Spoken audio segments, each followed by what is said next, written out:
வணக்கம்.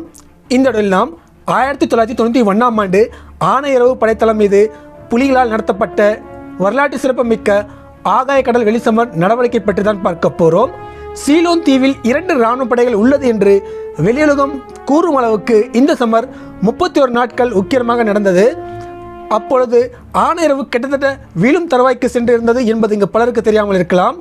அன்று மட்டும் ஆனையிறவு வீழ்ந்திருந்தால் ஆயுத போராட்டத்தின் வரலாறை மாறியிருக்கும். அன்று புலிகளுக்கு ஏற்பட்ட பின்னடைவை பற்றியும் இந்த சமரை புலிகள் எப்படி திட்டமிட்டு நடத்தினர் உட்பட பல விஷயங்களை இந்த வீடியோவில் பார்க்க போகிறோம். ஸோ இந்த வீடியோ ஸ்கிப் பண்ணாமல் கட்சி பாருங்க. இந்த வீடியோ லைக் பண்ணுங்க. நம்ம சேனலை நீங்கள் சப்ஸ்கிரைப் பண்ணுங்க. ஆகாய கடல் வெளிசமர் என்பது புலிகளால் முதலாவது பெயர் சூட்டப்பட்ட இராணுவ நடவடிக்கை என்பது குறிப்பிடத்தக்கது. முதலில் இந்த நடவடிக்கைக்கு புலிகள் ஏன் ஆகாய கடல் வெளிசமர் என்று பெயரிட்டனர் என்பதை பார்க்கலாம். அதாவது அகண்ட ஆகாயம், பரந்த கடல், நீண்ட வெளிகளில் புலிகள் இந்த சண்டையை எதிர்பார்த்து இப்பெயர் சூட்டினார்கள். இப்போ 1991ஆம் ஆண்டு தாக்குதலுக்கு முன் இருந்த இந்த ஆனையிறவு படைத்தளத்தின் அமைப்பு பற்றி பார்க்கலாம். ஆனையிறவு படைத்தளத்தின் பூகோள அமைப்பு. ஈழப் போராட்டத்தை பொறுத்தவரை ஆனையிறவு இராணுவ தளமானது தொண்டைக்குள் சிக்கிக்கொண்ட மீன்முல்லை போன்றது. யாழ்குடா நாட்டை வட தமிழீழ பெரு நிலப்பரப்பான வன்னியுடன் இணைக்கும் ஒரே தரைப்பாதையில் அமர்ந்து கொண்டு ஆனையிறவு படைத்தளத்தின் பூகோள அமைப்பு எப்பவுமே அதனை கட்டுப்பாட்டிற்குள், அதாவது டிஃபென்ஸ் செய்யும் படைக்கே சாதகமாக இருந்தது. அதற்கு முக்கிய காரணங்கள்: படைத்தளத்தின் பெரும்பகுதி உப்பு நீரேரியால் அரண் செய்யப்பட்டிருந்தது. தளத்தை சுற்றிலும் பெரும் வெளிப்பிரதேசம் இருந்தது. இவைகளுடன் இந்திய பெருங்கடலுடன் தொடர்புடையதாக ஆனையிறவு பகுதி முழுவதும் நீர்நிலைகளும் பொட்டல் வெளிகளை கொண்டதாகவே இருந்தது. இந்த பூகோள அமைப்பு அரச படைகளுக்கு 2 முக்கிய வகையில் சாதகமாக இருந்தன. அதாவது 1, தளத்தை சுற்றி வளைத்து புலிகள் தாக்குதல் நடத்தினாலும் விமானப்படையின் உதவியுடன் அதனை எளிதாக முறியடிக்க முடியும். 2, ஏதாவது அவசர நிலை ஏற்பட்டால் பெருங்கடலுடன் தொடர்புடைய பறந்து விரிந்த வெட்டவெளி பிரதேசத்தில் ஏதாவது ஒரு இடத்தில் விமானப்படை உதவியுடனோ அல்லது கப்பற்படை உதவியுடனோ உதவி படைகளை தரையிறக்கி தளத்தை பாதுகாக்க முடியும். இப்பொழுது ஆனையிறவு படைத்தளத்தின் அமைப்பை பற்றி பார்க்கலாம். ஆனையிறவின் வடக்கு முனையான தடைமுகாம் பகுதியில் இருந்து தெற்கு முனையான உல்லாச விடுதி முகாம் 3 கிலோமீட்டர் நீளம் கொண்டதாக கண்டி பிரதான சாலையை உள்ளடக்கியதாக இருந்தது. படைத்தளம் உள்வாங்கிய இந்த சாலையில் அமைந்திருந்த உப்பு கடநீரேரி, உப்பு கட்டுதாபனம், சந்தை, பாடசாலை மற்றும் ஏனைய கட்டிடங்களை இராணுவம் படைமுகாமாக மாற்றியிருந்தது. ஆனையிறவு இராணுவ தளம் 5 பெரிய முகாம்களை கொண்டதாக இருந்தது. 1 தலைமுகாம், 2 உப்பள அலுவலக முகாம், 3 உப்பு கூட்டுதாபன முகாம், 4 பாடசாலை முகாம், 5 உல்லாச விடுதி முகாம். இதில் ஆனையிறவு தளத்தில் மையப்பகுதியில் இருந்த பெரிய முகாம், அதாவது உப்பு கட்டுதாபன முகாமே பிரதான முகாமாக இருந்தது. இங்குதான் உலங்கு வானூர்தி இறங்க வசதியாக ஹெலிபேடும் இருந்தது. வாரத்தில் ஏதாவது ஒரு நாள் பல உலங்கு வானூர்திகள் இங்கு தரையிறங்கி தளத்தில் இருக்கும் இராணுவத்துக்கு தேவையான உணவு மற்றும் வெடிப்பொருட்களை வழங்கிவிட்டு செல்லும். வடக்கே இருந்த தடைமுகாமிற்கும் தெற்கே இருந்த உல்லாச விடுதி முகாமிற்கும் முன்னால் தான் புலிகளின் காவல் அரண்கள் இருந்தன. தளத்தின் மற்ற பகுதி பாதுகாப்பாக கடலால் சூழப்பட்டிருந்ததால் அது இராணுவத்துக்கு சாதகமாகவே இருந்தது. இந்த 2 முகாம்கள், அதாவது தடைமுகாம் மற்றும் உல்லாச விடுதி முகாம் ஊடாகத்தான் தரைப்பாதை மற்ற முகாம்களுக்கு செல்லும். தடை முகாமிற்கு முன்னால் 200 முதல் 300 மீட்டர் தூரத்திலும், உல்லாச விடுதி முகாமுக்கு 500 முதல் 600 மீட்டர் தூரத்திலும் புலிகளின் காவல் அரண்கள் இருந்தன. இந்த 2 பகுதிகளிலும் 2 தரப்பு காவல் அரண்களின் இடைவெளியில் இராணுவம் மிதிவெடிகளை விதைத்திருந்தது. மேலும் ஆனையிறவு பகுதி முழுவதும் நிலத்தடி நீர்மட்டம் உயர்ந்திருந்தது. இதனால் 2 அல்லது 3 அடி ஆழம் மண்ணை தோண்டினாலே நீர் சுரக்க ஆரம்பித்துவிடும். எனவே பதுங்குகுழி தோண்டுவது என்பது இயலாத ஒன்றாக இருந்தது. இத்தனை விஷயங்களையும் ஆராய்ந்து கருத்தில் கொண்டுதான் ஆனையிறவு சமருக்கான திட்டம் வகுக்கப்பட்டது. தாக்குதல் திட்டம். புலிகள் 2 பரிமாணங்களாக தாக்குதல் திட்டத்தை வகுத்தனர். 1 அஃபென்சிவ், அதாவது படைத்தளத்தை முற்றுகைக்குள்ளாக்கி கடுமையான தாக்குதல் நடத்துவது. 2 டிஃபென்சிவ், அதாவது முற்றுகையை உடைக்க இராணுவம் தரையிறக்கும் உதவி படையை மறித்து தற்காப்பு தாக்குதல் நடத்துவது. அதேபோல தாக்குதல் திட்டத்தை பொறுத்தவரை புலிகள் 4 போர் முனைகளை பிரித்து அதற்கு பொறுப்பாளர்களை நியமித்திருந்தன. அதாவது அஃபென்சிவ் தாக்குதல் முறையை ஆனையிறவு படைத்தளத்தின் வடக்கு முனையில் இருந்த தடைமுகாம் பக்கமாகவும் தென்முனையான உல்லாச விடுதி முகாம் பக்கமாகவும் பயன்படுத்த வேண்டும். அதாவது படைத்தளத்தை முற்றுகைக்கு உள்ளாக்கி வடக்கு மற்றும் தென்போர் முனைகளில் பலமான தாக்குதல் நடத்தி விரைவாக முகாம்களை கைப்பற்ற வேண்டும். இந்த ஒட்டுமொத்த சமரை மூத்த தளபதி பொட்டு அம்மான் அவர்கள் தலைமை தாங்கி நடத்தினார். இதில் வடக்க தடைமுகாம் போர் முனைக்கு அன்றைய யாழ் மாவட்ட தளபதியாக இருந்த தளபதி தினேஷ் அவர்கள் பொறுப்பாளராக நியமிக்கப்பட்டிருந்தார். அதேபோல தெற்கே உல்லாச விடுதி முகாம் போர் முனைக்கு அன்றைய சார்ல்ஸ் ஆண்டனி படையணியின் தளபதியாக இருந்த பிரிகேடியர் பால்ராஜ் அவர்கள் பொறுப்பாளராக நியமிக்கப்பட்டிருந்தார். இரண்டாவது போர் முறையான டிஃபென்சிவ் அதாவது தற்காப்பு தாக்குதல் நடத்தவும் 2 போர் முனைகளை தேர்வு செய்யப்பட்டன. அதாவது தரையிறக்கப்படும் இராணுவத்தை ஆணையரவு படைத்தளம் செல்ல முடியாதவாறு மறித்து தாக்குதல் நடத்த வேண்டும். இராணுவம் ஒரு வேளை வான்வழியாக தரையிறக்க திட்டமிட்டால் அதனை படைத்தளத்தின் தென்முனையை ஒட்டியுள்ள பகுதிகளான பாரந்தன், பூநகரி, கண்டாவளை பகுதியில் தான் நடத்தும். எனவே இந்த பகுதியில் பல அணிகள் காவலுக்கு நிறுத்தப்பட்டன. இந்த பகுதியில் வான்வழியாக தரையிறங்கும் இராணுவத்தை மறித்து சண்டை செய்ய தளபதி தண்டேஸ் அவர்கள் பொறுப்பாளராக நியமிக்கப்பட்டிருந்தார். ஆனால் இராணுவம் கடல் வழியாகவே தரையிறங்கியதால் பின்பு இங்கு நிறுத்தப்பட்டிருந்த பெரும்பாலான அணிகளும் தளபதிகளும் பல்வேறு போர் முனைக்கு பிரித்து அனுப்பப்பட்டனர். அதே போல இராணுவம் கடல் வழியாக தரையிறங்க திட்டமிட்டால் அதனை தளத்தின் வடப்போர் முனை அதாவது தடை முகாமை ஒட்டியுள்ள கடற்கரை பகுதிகளான வெற்றிலைக்கேணி, கட்டைக்காடு, சுண்டிக்குளம் ஆகிய பகுதியில்தான் நடத்தும். இந்த மாதிரியான கடல்வழி தரையிறக்கத்தை எதிர்த்து சண்டை செய்ய பல அணிகள் இந்த கடற்கரை பகுதியில் காவலுக்கு நின்றன. இந்த மாதிரியான கடல்வழி தரையிறக்கத்தை எதிர்த்து சமரம் செய்ய லெப்டினன்ட் கேர்னல் சுட்டி அவர்கள் பொறுப்பாளராக நியமிக்கப்பட்டிருந்தார். 1990ஆம் ஆண்டு 2வது ஈழப்போர் தொடங்கிய முதலே புலிகள் ஆணையரவு முகாமை நோக்கி தங்கள் காவல் அரண்களை நகர்த்தி கொண்டிருந்தன.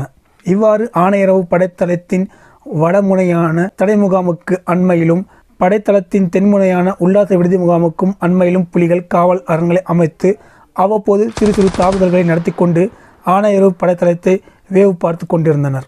1991ஆம் ஆண்டு ஜூலை மாதம் தொடங்கியதுமே பல விமான எதிர்ப்பு துப்பாக்கிகளை போராளிகள் உருமறைப்பு செய்து முடிந்தளவு படைத்தளத்திற்கு அருகில் பொருத்தி விலங்கு வானூர்திகளை தரையிறங்க விடாது தடுக்க ஆரம்பித்திருந்தனர். முற்றுகை தொடக்கம் 1991ஆம் ஆண்டு ஜூலை 10ஆம் தேதி அதிகாலை 4:30 மணி அளவில் குறிவைக்கப்பட்ட ஆணையரவு படைத்தள முகாமின் வடக்கே இருந்த தடை முகாம் மீதும் தெற்கே உல்லாச விடுதி முகாம் மீதும் பசிலன் 2000 எரிகணை தாக்குதலுடன் வரலாற்று சிறப்பு வாய்ந்த ஆணையரவு சமர் தொடங்கியது. விடிந்ததும் போர் விமானங்களும் விலங்கு வானூர்திகளும் அந்த பகுதிக்கு வந்து வட்டமிட ஆரம்பிக்கின்றன. பசிலன் எரிகணை வீச்சால் காயமடைந்த இராணுவ வீரர்களை காப்பாற்ற அவைகள் முயன்றன. ஆனால் புலிகள் புதியதாக வாங்கிய விமான எதிர்ப்பு துப்பாக்கியின் தாக்குதலைக் கண்டு திகைத்து போய் கீழே இறங்க முடியாமல் தவித்தனர். ஜூலை 10ஆம் தேதி இரவு சுற்றுலா விடுதி முகாமை கைப்பற்ற வேண்டும் என்று புலிகள் திட்டமிட்டிருந்தனர். ஆணையரவு படைத்தளத்தின் தென்முனை பொறுப்பாளராக நியமிக்கப்பட்டிருந்த சார்ல்ஸ் ஆண்டனி படையணி சிறப்பு தளபதியாக இருந்த பிரிகேடியர் பால்ராஜ் அவர்கள் இதற்கான நடவடிக்கைகளை செய்து கொண்டிருந்தார்.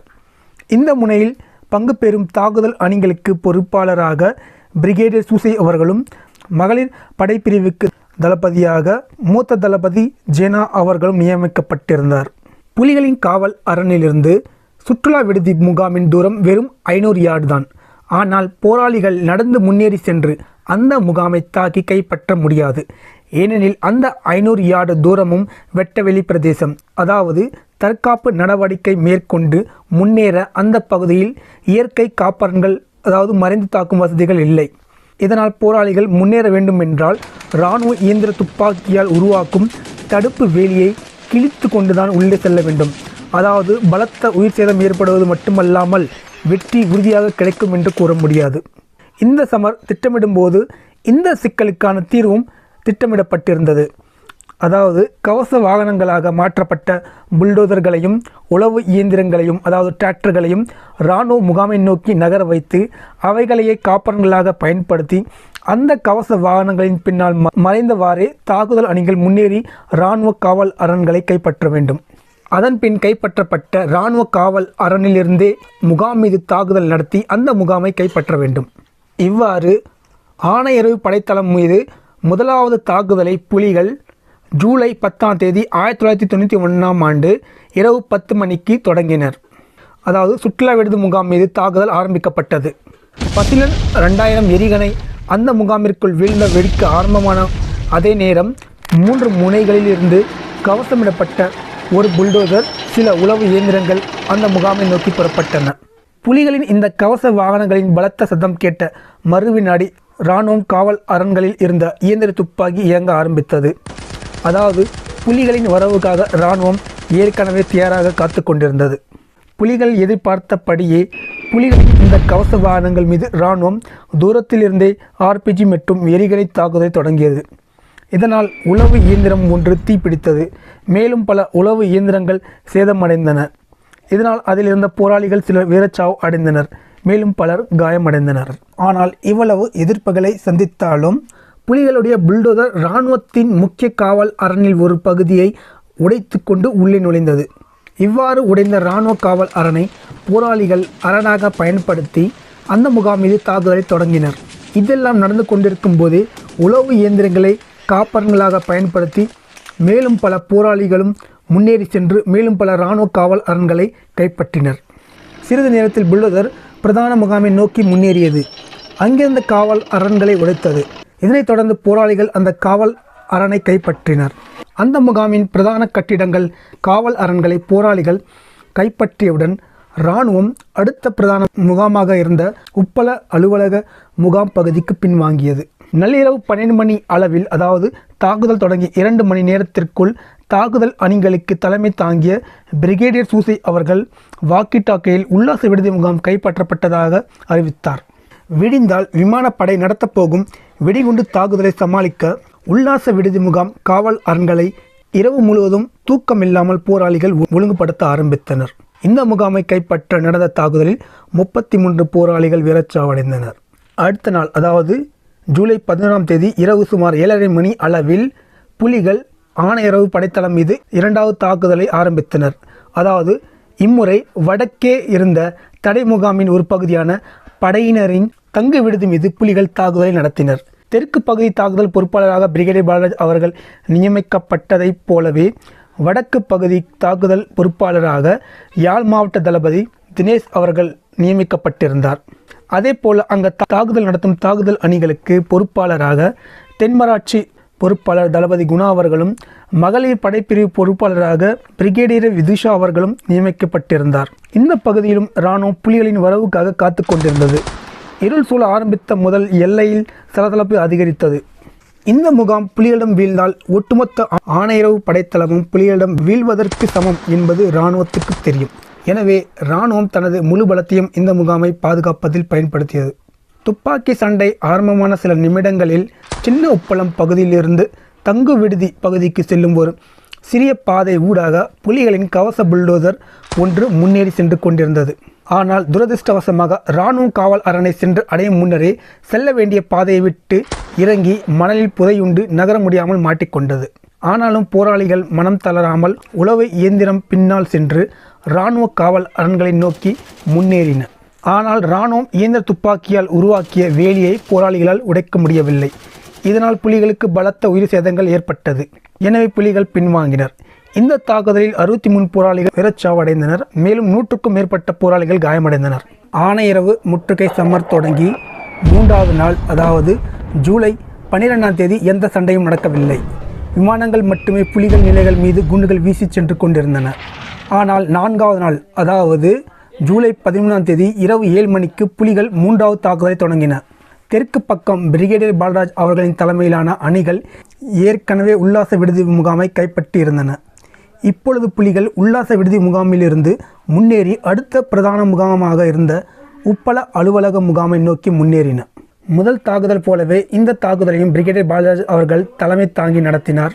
அதே போல தாக்குதல் அணிகளுக்கு பிரிகேடியர் சூசை அவர்களும் மகளிர் பிரிவுக்கு தளபதி ஜெனா அவர்களும் பொறுப்பாளர்களாக செயல்பட்டனர். உல்லாச விடுதி முகாமிற்குள் இருந்த புல்டோசர் புறப்பட்டு உப்பள பிரதான முகாமிற்குள் நுழைந்தது. அதேவேளை புல்டோசர் பின்னால் மறைந்து தாக்குதல் நடத்தியவாறே சென்ற போராளிகளும் அந்த முகாமிற்குள் நுழைந்தனர். உல்லாச விடுதி முகாமிலிருந்து உப்பள அலுவலக முகாமிற்கு ஒரு சிறிய அகலம் குறைந்த நிலப்பகுதி ஊடாக தான் செல்ல வேண்டும். இந்த குறுகிய பகுதி பிரதான சாலை மற்றும் ரயில் பாதையை உள்ளடக்கியதாக இருந்தது. எனவே புலிகளின் தாக்குதல் திட்டத்தை முறியடிக்க இராணுவம் அந்த குறுகிய நிலப்பகுதியில் கன்னி வெடிகளை புதைத்து வைத்திருந்தது. இதற்கு தயாராக இருந்த புலிகள் கன்னி வெடி அகற்றும் கருவிகளை பயன்படுத்தி அணிகள் ஒவ்வொன்றாக உள்ளே நுழைய ஆரம்பித்தனர். உல்லாச விடுதி முகாமை வெற்றிகரமாக கைப்பற்ற புல்டோசரை ஓட்டி சென்ற மேஜர் கேசரி அவர்கள்தான் உப்பள அலுவலக முகாம் கைப்பற்றும் தாக்குதலிலும் மீண்டும் அதே புல்டோசரை ஓட்டி சென்று கொண்டிருந்தார். பிரதான வீதியின் ஊடாக உப்பள அலுவலக முகாமிற்குள் நுழைந்த புல்டோசர் தனது வேலையை தொடங்கும் முன்னரே இராணுவத்தின் எதிர்த்தாக்குதலால் செயல் இழந்து விடுகிறது. இதேவேளை அந்த முகாமிற்குள் நுழைய தாக்குதல் நடத்தி கொண்டிருந்த தாக்குதல் அணிகளில் மேஜர் ரெட்டி அவர்களின் தலைமையிலான அணி ஒன்று அந்த முகாமிற்குள் நுழைந்தது. மேஜர் ரெட்டி அவர்களின் தலைமையிலான அணி கைப்பற்ற வேண்டிய பிரதான காவல் அரணில் இராணுவம் இயந்திர துப்பாக்கி பொருத்தி பலமான ஒரு காவல் அரணை அமைத்திருந்தது.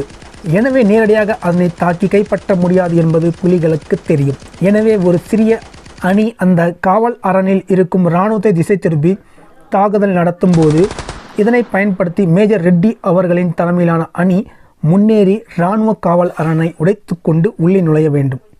ஒரு கட்டத்தில் மேஜர் ரெட்டி அவர்களின் அணி வெற்றிகரமாக அந்த காவல் அரணை கைப்பற்றி விடுகிறது.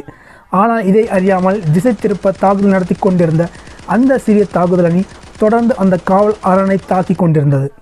அந்த அணியை தொடர்பு கொள்ள மேஜர் ரெட்டி அவர்கள் மேற்கொண்ட அனைத்து முயற்சிகளும் தோல்வியில் முடிந்தது. இராணுவ தாக்குதலில் அந்த அணியின் தொலைத்தொடர்பு கருவி செயல் இழந்து விடுகிறது. பின்பு தளபதிகள் பால்ராஜ் அவர்களும் சூசை அவர்களும் அவர்களை தொடர்பு கொள்ள முயற்சி செய்கின்றனர்.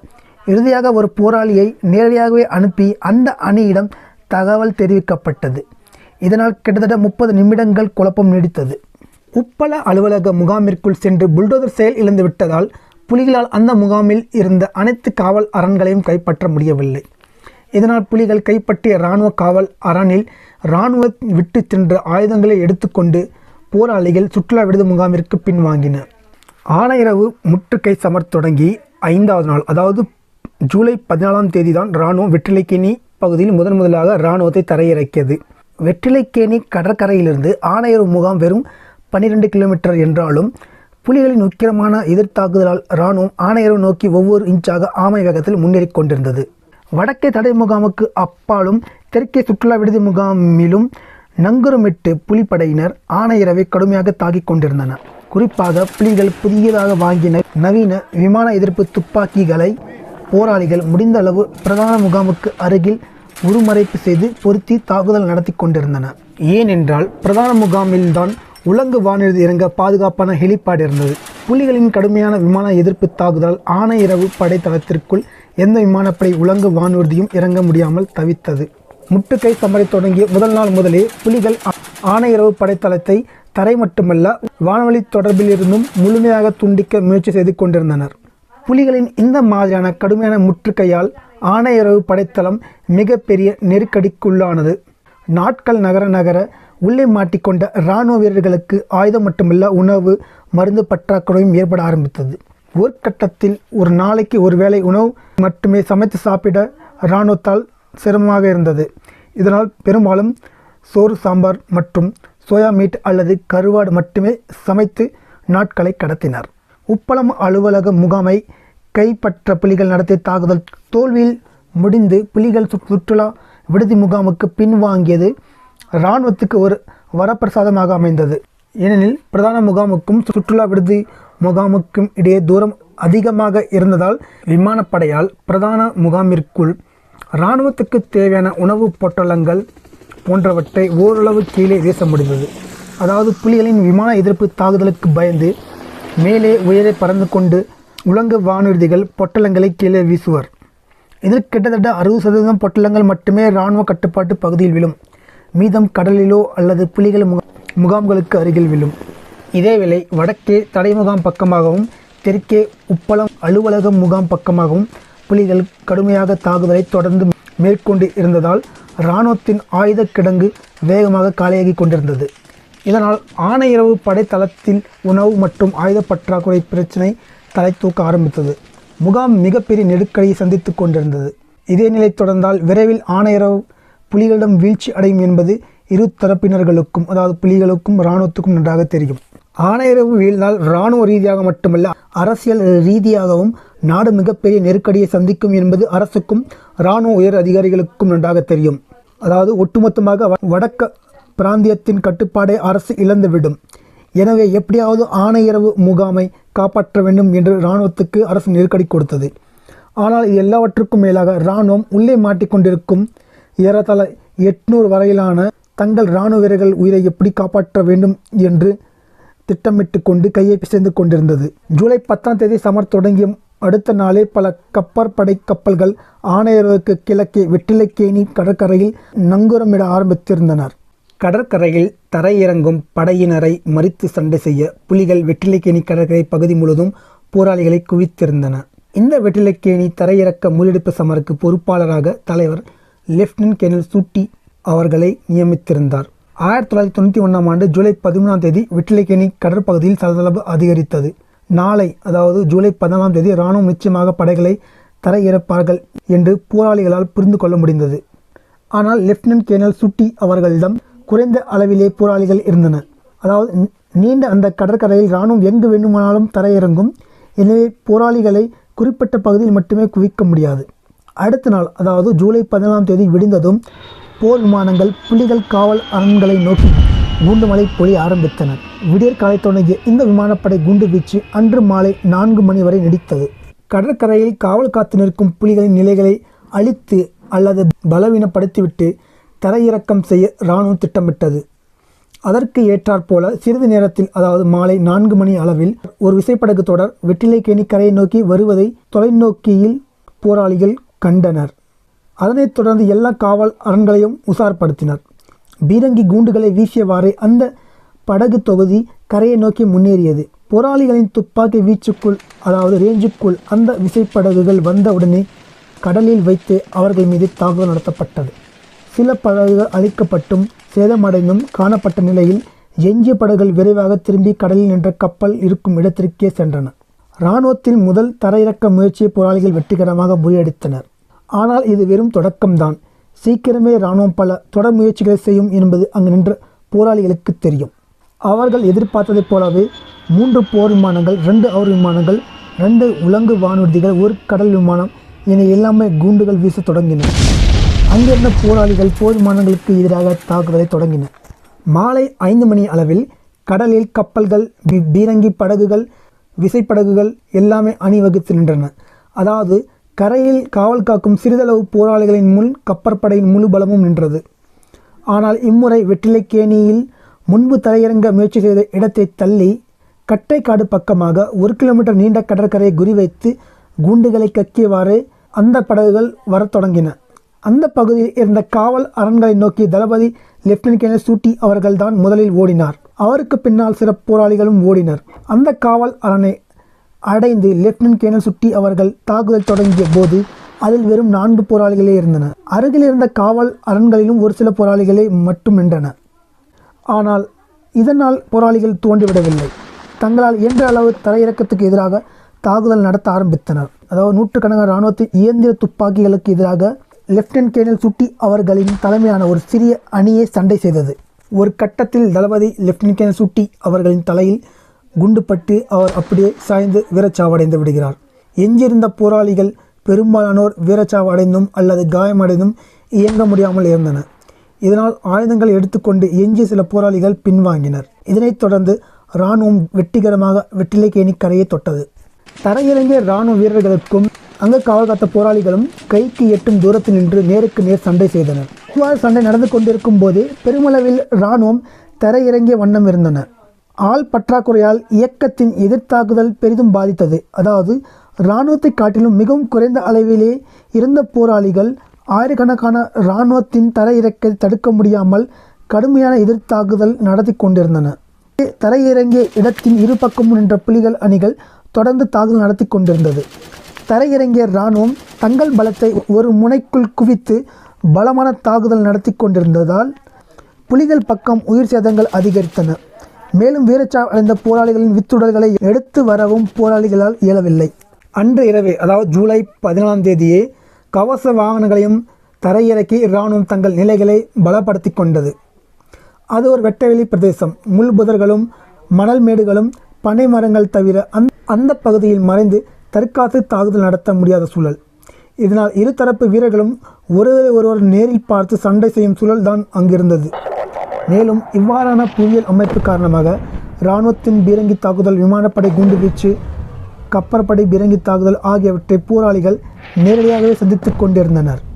இதனுடன் கவச வாகனங்களின் வரவு இராணுவத்துக்கு மேலும் பலத்தை சேர்த்தது. அன்று இரவே அந்த பகுதியில் மேஜர் யாசின் அவர்களின் தலைமையில் ஒரு தாக்குதல் அணி ஊடுருவி தரையிறங்கிய இராணுவம் தற்காலிகமாக அமைத்த தலைமை பீடம் மீது தாக்குதல் நடத்தியது. இதில் தரையிறங்கிய படைகளின் தளபதி உட்பட பல இராணுவ வீரர்கள் கொல்லப்பட்டனர். மேஜர் யாசின் அவர்களை பற்றி கூற வேண்டுமென்றால், மூத்த தளபதி லெப்டினன்ட் கேர்னல் நவம் அவர்களைப் போலவே இரவு முன்பு ஒரு தாக்குதலில் தன் ஒரு கையை இழந்து இருந்தார்.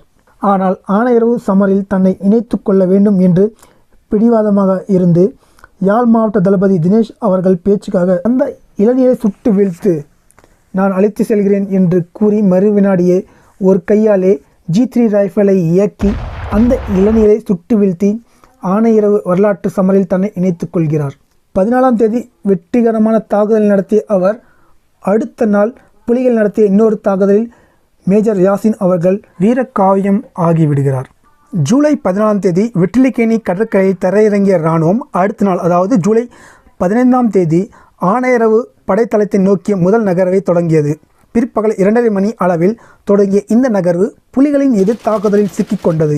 இரவு தொடங்கும் முன்பு வரை, அதாவது பிற்பகல் முதல் மாலை முழுவதும் நடைபெற்ற சண்டையின் முடிவில் இராணுவத்தால் 200 யார்டு வரை மட்டுமே முன்னேற முடிந்தது. அன்று இரவே கடற்கரையில் பல்வேறு முனைகளில் காவலுக்கு நின்ற அணிகளை ஒன்று திரட்டி அடுத்த நாள் இராணுவம் மேற்கொள்ளும் நகர்வை தடுக்க போராளிகள் தயாராகி நின்றனர். ஜூலை 16ஆம் தேதி காலை 6:30 மணி அளவில் 10க்கும் மேற்பட்ட கவச வாகனங்களின் உதவியுடன் இராணுவம் மீண்டும் முன்னேற ஆரம்பித்தது. இதனை எதிர்பார்த்து காத்து நின்ற போராளிகள் பலமான எதிர்த்தாக்குதலை மேற்கொண்டனர். இந்த தாக்குதலில் ஒரு பவல் கவச வாகனம் முழுமையாக அளிக்கப்பட்டது. இதனால் இராணுவம் தங்கள் நகர்வை நிறுத்தி கொண்டனர். ஆனால் பிற்பகல் 2:30 மணி அளவில் இராணுவம் மீண்டும் முன்னேற தொடங்கியது. இதனையடுத்து மீண்டும் அங்கு சமர் மூண்டது. அன்று மாலை வரை நடந்த சண்டையில் புலிகள் மேலும் 3 கவச வாகனங்களை அளித்தனர். அதாவது ஜூலை 16ஆம் தேதி நடந்த சண்டையில் ஒட்டுமொத்தமாக 2 பவல் கவச வாகனமும் சலாட்டின் கவச வாகனம் உட்பட மொத்தம் 4 கவச வாகனங்களை போராளிகள் அளித்தனர். ஜூலை 17 மற்றும் 18 ஆகிய தேதிகளிலும் புலிகளின் கடுமையான எதிர்த்தாக்குதலை சந்தித்த இராணுவத்தால் சில 100 யார்டு மட்டுமே முன்னேற முடிந்தது. ஜூலை 19ஆம் தேதி யாழ் தளபதி தினேஷ் அவர்கள் காயமடைகிறார். எனவே சமரின் பொறுப்பை தலைவர் பிரிகேடியர் பாலராஜ் அவர்களிடம் ஒப்படைக்கிறார்.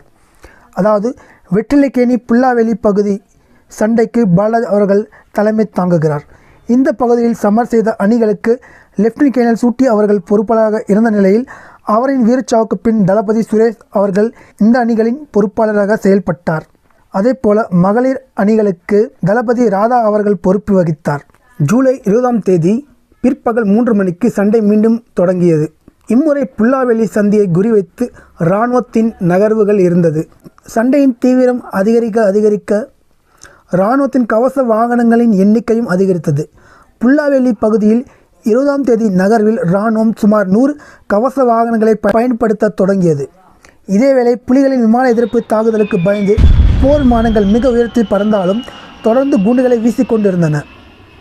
இராணுவம் நகர்ந்து புல்லாவெளியை வந்து அடைந்த போது சண்டை அதன் உச்சத்தை அடைந்தது.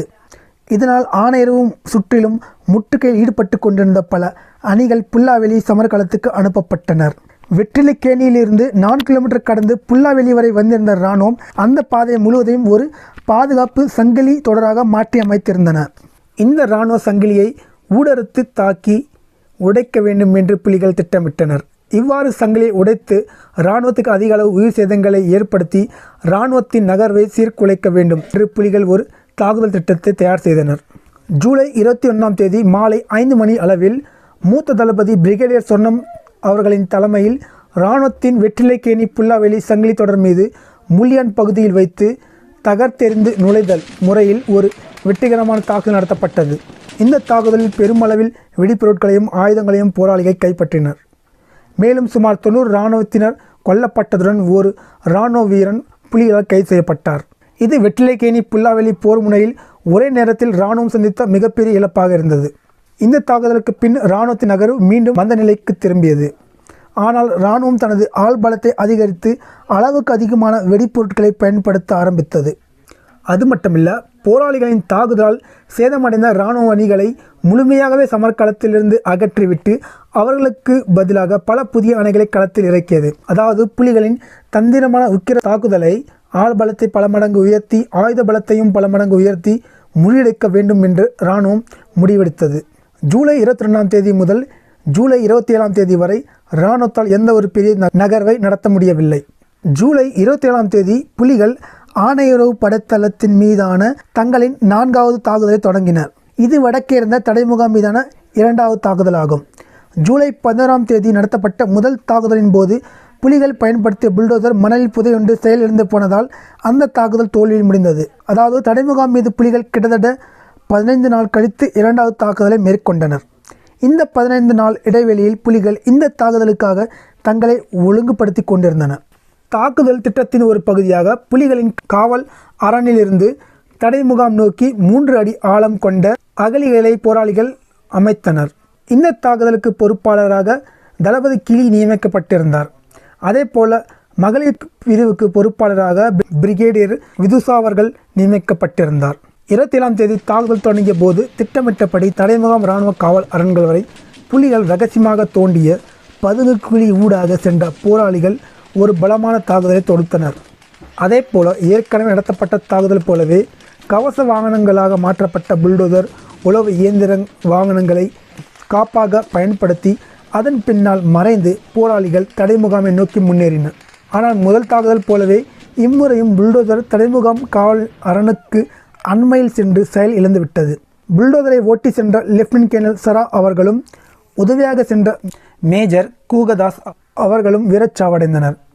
இதேவேளை மேஜர் சோனி அவர்களின் தலைமையிலான ஒரு தாக்குதல் அணி சின்ன உப்பள பகுதி ஊடாக சென்று இராணுவத்தை பின்பக்கமாக தாக்கி தடைமுகாமை நோக்கி முன்னேற முயற்சி செய்தது. ஆனால் பதுங்குக்குழி ஊடான தாக்குதல், புல்டோசர் செயல் இழந்து போனது ஆகிய மற்ற 2 திட்டமும் பலன் அளிக்காததால் இந்த அணியால் குறிப்பிட்ட தூரத்திற்கு மேல் தனியாக சென்று தாக்குதல் நடத்த முடியவில்லை. இந்த தாக்குதலின் உள் நடவடிக்கைகளை வழிநடத்திய தளபதி குணா அவர்கள் இந்த தாக்குதலின் போது காயமடைந்தார். ஆனாலும் சமர்க்களத்தை விட்டு விலக மறுத்து அடம்பிடித்தார். பின்பு பிரிகேடியர் பொட்டம்மான் அவர்கள் அவரை வலுக்கட்டாயமாக மருத்துவமனைக்கு அனுப்பி வைத்தார். இதன் பின் ஜூலை 28ஆம் தேதி வரை நடந்த சண்டையின் முடிவில் இராணுவம் புல்லாவெளி சந்தியை நெருங்கியிருந்தது. அதாவது வாடியடியிலிருந்து 600 யார்டு தூரத்தில் நிலை கொண்டிருந்தது. கடல் வழியாக தொடர்ந்து இராணுவ அணிகள் தரையிறக்கப்படுவதும் காயமடைந்த இராணுவ வீரர்கள் மற்றும் சிதைந்த இராணுவ அணிகள் படகுகளில் ஏற்றப்படுவதுமாக வெற்றிலைக்கேணி கடல் பகுதி 24 மணி நேரமும் படகுகளினால் நிறைந்து பரபரப்பாகவே காணப்பட்டது. ஜூலை 30ஆம் தேதி இராணுவம் இருமுனைகளாக நகர்வை தொடங்கியது. அதாவது வாடியடி சந்தி பக்கமாக ஒரு நகர்வும் ஆணையரவு கடநீரேரி பக்கமாக இன்னொரு முயற்சியும் செய்தது. வாடியடி சந்தியை கைப்பற்றிவிட்டால் யக்கச்சி ஊடாக ஆணையரவு படைத்தளத்தை எளிதாக அடைந்து விடலாம் என்று இராணுவம் திட்டமிட்டது. இது புலிகளுக்கும் தெரியும். எனவே வாடியடி சந்தியை இராணுவம் நெருங்க முடியாதவாறு போராளிகள் பலமான எதிர்த்தாக்குதல் நடத்தி கொண்டிருந்தனர். வாடியடி சந்தியில் சமர் தீவிரமடைய ஆரம்பித்ததும் மற்ற பகுதியிலிருந்து வெட்டவெளி பகுதியின் ஊடாக போராளிகள் அந்த பகுதிக்கு தாக்குதல் அணிகளுக்கு உதவியாக அனுப்பப்பட்டனர். இவ்வாறு உதவிக்காக செல்லும் போராளிகள் மீது விமானப்படை குண்டுகளும் எரிகணைகளும் வீழ்ந்த வண்ணம் இருந்தன. இதனால் பல போராளிகள் செல்லும் வழியிலே வீரச்சாவு அடைந்து கொண்டிருந்தனர். விலக்கி கூற வேண்டுமென்றால் 30 அல்லது 50 போராளிகளை கொண்ட அணிகளை தாக்குதல் தளபதிகள் வாடியடி களம் முனைக்கு அழைப்பார்கள். ஆனால் இவ்வாறு உதவிக்காக வரும் அணிகள் வரும் வழியிலேயே விமானப்படை குண்டு அல்லது எரிகணை வீச்சில் சிக்கி 5 அல்லது 6 போராளிகளை இழந்துவிடும். காயமடைந்த போராளிகளை சிகிச்சை வழங்கி பாதுகாப்பாக அழைத்து செல்ல மேலும் 5 முதல் 10 போராளிகள் செல்ல வேண்டும். இதனால் 30 போராளிகள் கொண்ட ஒரு அணி வாடியடி சமர் களத்துக்கு அனுப்பப்பட்டால் அந்த அணி 15 அல்லது 20 போராளிகளுடனே வந்து சேரும். இதனால் போர்க்களத்தில் புலிகள் மிகப்பெரிய ஆள் பற்றாக்குறையை சந்தித்தனர். ஆனாலும் இதனை பொருட்படுத்தாது போராளிகள் மன உறுதியுடன் போராடி ஜூலை 30ஆம் தேதி வாடியடி சந்தி நோக்கிய இராணுவத்தின் நகரை முறியடித்தனர். ஜூலை 31ஆம் தேதி பெரிய அளவில் சண்டை எதுவும் நடைபெறவில்லை. ஆகஸ்ட் 1 மற்றும் ஆகஸ்ட் 2ஆம் தேதிகளில் சண்டை தீவிரமடைந்தது. இராணுவம் தனது கவச வாகன பலத்தை நீரிணை பகுதியில் பெருமளவில் பயன்படுத்தியது. இதனால் புலிகளின் பலத்தை எதிர்ப்பை எதிர்கொண்டவாறே இராணுவ கவச வாகனங்கள் நீரிணை அருகாமையில் நகர்ந்து சென்று ஆணையரவு படை முகாமை நெருங்கிவிட்டது. அதாவது வடக்கே தடை முகாமை மறித்து காவல் காத்து நின்ற புலிகளின் காவல் அரண்களுக்கு மிக அருகாமையில் வந்துவிட்டனர். இப்போது புலிகளின் தடைமுகாம் காவல் அரண்கள் இருமுனை தாக்குதலை சந்தித்தன. அதாவது நீரிணை பக்கமாக வந்த உதவிப்படை ஒரு பக்கமும் ஆணையரும் தடை முகாமில் இருந்த இராணுவம் மறுபக்கமும் புலிகளின் காவல் அரணை தாக்கி கொண்டிருந்தன. சண்டை தொடங்கிய சில மணி நேரத்திலே இராணுவம் ஆணையரவு முகாம் அதாவது தடை முகாமிற்குள் நுழைந்து இணைப்பை ஏற்படுத்தி கொள்ளும் என்பது போராளிகளுக்கு தெரியும். ஆனாலும் மனம் தளராது சலிக்காமல் போராளிகள் பல மணி நேரம் எதிர்த்தாக்குதல் நடத்தி கொண்டிருந்தனர். ஆகஸ்ட் 3ஆம் தேதி மாலை தடை முகாமின் பின்பகுதி ஊடாக ஒரு பகுதி இராணுவம் ஆணையரவு தளத்திற்குள் நுழைந்து விட்டது. இராணுவம் நீரிணை பகுதி ஊடாக தான் உள்ளே நுழைந்தது. இந்த பகுதி ஊடாக இராணுவ வாகனங்களை ஆணையரவு படைத்தளத்திற்குள் கொண்டு செல்ல முடியாது. எனவே ஆகஸ்ட் 4ஆம் தேதி அதாவது அடுத்த நாள் ஆணையரவு எக்கச்சி பிரதான சாலையில் 1 கிலோமீட்டர் வரை கைப்பற்றும் நோக்குடன் பிற்பகல் 1 மணி அளவில் இராணுவம் மீண்டும் தாக்குதலை தொடங்கியது. ஏனென்றால் அப்போதுதான் இராணுவத்தால் தங்கள் வாகனங்களை ஆணையரவு படைத்தளத்திற்குள் கொண்டு செல்ல முடியும். அன்று மாலையே அந்த பிரதான பாதையை கைப்பற்றிய இராணுவம் அங்கிருந்து ஆணையரவு தளத்துடன் நேரடி தொடர்பை ஏற்படுத்தி கொண்டது. ஆகஸ்ட் 5ஆம் தேதி அதாவது அடுத்த நாள் விடியற்காலை புல்லாவெளியில் வைத்து வெற்றிலைக்கேணி புல்லாவெளி இராணுவ சங்கிலி தொடர் மீது மீண்டும் ஒரு அதிரடி தாக்குதல் புலிகளால் நடத்தப்பட்டது. ஆனால் இந்த தாக்குதல் எதிர்பார்த்த பலனை கொடுக்கவில்லை. மேலும் இந்த தாக்குதலில் 43 போராளிகள் வீரச்சாவடைந்தனர். ஆகஸ்ட் 5ஆம் தேதி நடந்த இந்த தாக்குதலுடன் வெற்றிலைக்கேணி புல்லாவெளி நேரடி சண்டை முடிவுக்கு வந்தது. இதன் பின் 3 களமுனைகளில் எஞ்சியிருந்த ஒரே களமுனையான தெற்கு உல்லாச விடுதி முகாம் மீது இராணுவம் தாக்குதல் நடத்தியது. ஆகஸ்ட் 7 மற்றும் 8ஆம் தேதிகளில் அந்த முகாமை கைப்பற்றும் நோக்குடன் இராணுவம் ஒரு பலமான தாக்குதலை நடத்தியது. 8ஆம் தேதி மாலை இராணுவம் உல்லாச விடுதி முகாமை கைப்பற்றிவிட்டனர். ஆகஸ்ட் 9ஆம் தேதியுடன் ஆணையரவு சமர் முடிவுக்கு வந்ததாக அறிவிக்கப்பட்டது. இந்த ஒட்டுமொத்த ஆணையரவு சமரில் 573 போராளிகள் வீரச்சாவடைந்தனர். அதில் 123 பெண் போராளிகள் ஆவர். அதே போல 202 இராணுவ வீரர்கள் கொல்லப்பட்டதாக இராணுவம் அதிகாரப்பூர்வமாக அறிவித்தது. இந்த வீடியோ பிடிச்சிருந்தா லைக் பண்ணுங்க. இந்த சேனலை இதை நீங்கள் சப்ஸ்கிரைப் பண்ணிடுங்க. நன்றி.